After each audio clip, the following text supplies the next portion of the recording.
Ještě můžeme jít semka do Advanced, aby jsme se podívali na ty rozšířené parametry. Tak, tady je Travel Adjust. Mluvil jsem o tom, že když vy kliknete, respektive dáte knipl plně doprava a nedostali byste, i když budete mít největší možné koncové body server vysílačce, tak nedostanete 11 stupňů, tak tímhletím můžete trochu upravit křidélka, kolektiv, potažmo výškovku, tak můžete upravit, abyste opravdu dosáhli těch 11 stupňů. Když se tady bavíme o tom kolektivu, vždycky je nejlepší nechat tyhle přednastavené hodnoty a na ně šahat úplně až jako poslední. Kolektiv nastavíte tím způsobem, že vlastně dáte kolektiv plně nahoru a nastavíte koncovými body a kolektiv nahoře a kolektiv dole. Nic víc, nic méně. Opravdu nastavujete rozsah kolektivu jenom koncovými body ve vysílačce. Tady máme stops, což je zastavení. To by mělo fungovat takovým způsobem, že máte doleva, dozadu, doprava a dopředu. No a v tuhle chvíli vy udělejte přemety. Uděláte na místě přemety, dejme tomu 2-3 přemety na místě a třeba doleva. No a potom se zastavte. A ve chvíli, kdy vy se zastavíte ten vrtulník, tak vrtulník by neměl ani pokračovat a ani, dejme tomu, poskočit zpátky, jako dejme tomu nějak jako kdyby zavibrovat.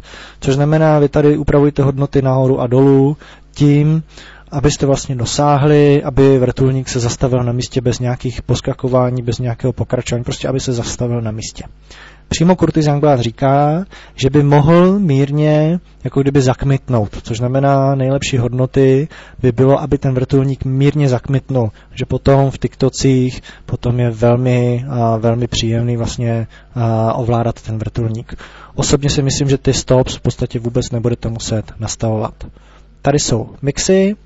Mixy fungují tím způsobem, že když udělám přemet dopředu, což by byl třeba flip, což je vlastně přemet dopředu na místě, a vlastně vím, že na vysílačce dávám opravdu jenom výškovku a nedávám vůbec žádný křidílka, tak tímhletím můžu, dejme tomu, namixovat, aby byl čistější a jenom dopředu, potažmo roll, jako jenom přes křidélka. Tady máte Expo. Expo je vlastně, jak bude citlivý na cykliku okolo středu. Tak to je důležité.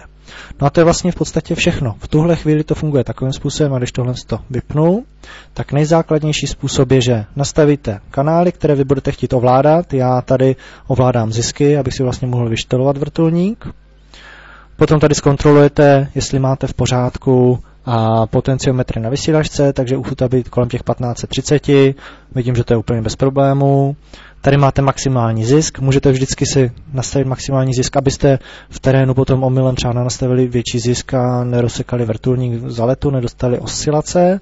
No a tady, když na to jenom najedete, tak vlastně můžete kontrolovat, jestli opravdu fungují ty správné přepínače, které vy máte nastaveny. Ještě jsem neřekl jednu věc, nastavte si pokud možno tady na ten zisk, na rotorové hlavy si nastavte nějaký přepínač, že když ho přepnete, jako já teď, tak se vynuluje. Je to třeba v tom případě, kdyby se něco podělalo úplně špatně, v terénu nahoře by se vám prostě uvolnilo Total G, nebo prostě všechno šlo prostě špatným směrem, tak abyste vypnuli zisk a tím pádem je velká pravděpodobnost, že byste mohli zachránit vrtulník. Není to autorotace, všechno bude fungovat, budou fungovat i samozřejmě serva a tak dále, jde o to, že v tuhle chvíli nebude vás nic stabilizovat. Můžete zachránit vrtulník, takže to je právě jedna z těch důležitých věcí, že mějte ten přepínač na vysílačce, kterým v podstatě to stáhnete do nuly, jako to mám já. No pak jenom zkontrolujete, jestli máte správnou disku cykliky, jestli chodí kolektiv správně, pozitiv, negativ, to je jasné. A v případě, kdy vlastně vám nechodí servera správně, tak tady reverzujte, tady nastavujete neutrály, tím vlastně vyrovnáváte desku cykliky, tak, aby byla kolma na hlavní hřidel. Tady nastavíte orientaci, já mám horizont back front, což znamená, mám to teďka aktuálně konektorama směrem do letu. Tady jsou flight control limits, takže nastavíte si, dáte plnou výchylku, takže křidélka doprava v tuhle chvíli, změřím, mám 11 stupňů nebo nemám 11 stupňů na listech, pokud nemám, tak to upravuju pomocí koncových bodů Ve vysílačce, jakmile to mám, držím pořád knipl vpravo a dám set. No a takhle vlastně projedu doprava, doleva, dozadu, dopředu.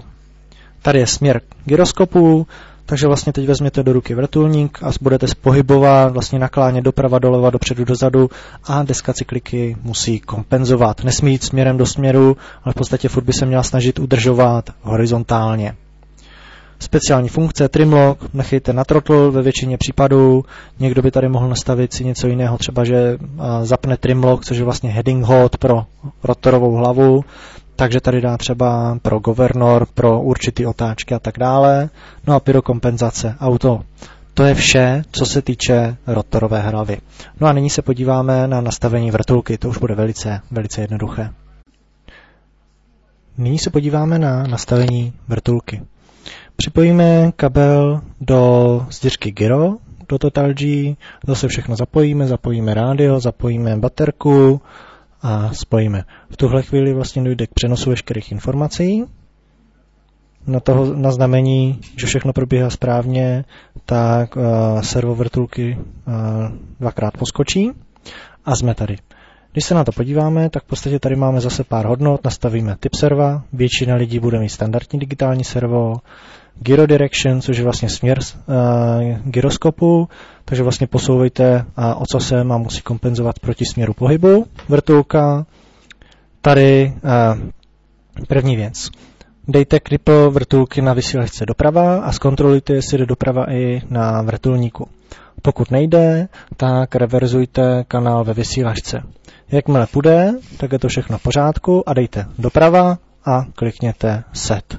V tu chvíli automaticky vlastně tady musí být, když jste v neutrálu, tak neutrál, když doprava, tak right, když doleva, tak left. Najedeme na pravý limit, no a tady v podstatě v tuhle chvíli se mi přesunula vrtulka doprava a já pomocí kniplu a vrtulky na vysílačce upravuju dorazy. Najedeme doleva, vrtulka se přesune doleva a zase pomocí kniplu pojedeme. Tady máme zisk, můžeme si zkontrolovat zisk, což znamená v tuhle chvíli můžu zkontrolovat, jestli mám nastaveno správně vrtulku, respektive zisk, což znamená, když tady budu posouvat ziskem, tak uvidím, že zisk se mi taky posouvá, takže že kanál máme v pořádku. Co se týče advanced, tak do toho se v podstatě není potřeba nějakým způsobem zasahovat, ale v každém případě, i když nebudete používat governor, musíte nastavit nízký plyn, takže dejte plyn dolů, dejte set. Vysoký plyn, dejte plyn nahoru do maxima, dejte set. On v podstatě používá informace o tom, jak vlastně zasahuje do plynu a automaticky vlastně je schopen tímhle způsobem korigovat veškeré negativní vlivy. To znamená, pokud nebudete používat governor, tak musíte nastavit nízký a vysoký plyn, takže nízký je low, vysoký je high. No a tady, pokud nechcete používat governor, tak dejte off pomocí šipek. To je vše. V tuhle chvíli máte nastavený kompletní vrtulník, no a dejte se do letu.